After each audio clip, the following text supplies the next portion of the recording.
মাঝে মাঝে আমরা বলে থাকি তোমার কাজটি করা উচিত ছিল, তোমার বইটি পড়া উচিত ছিল, তোমার স্কুলে যাওয়া উচিত ছিল।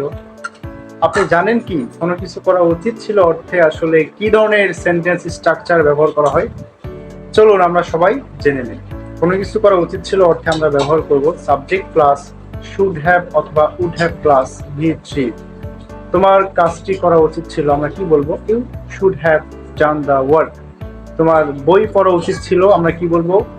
You should have read the book. তোমার স্কুলে যাওয়া উচিত ছিল, you should have gone to school.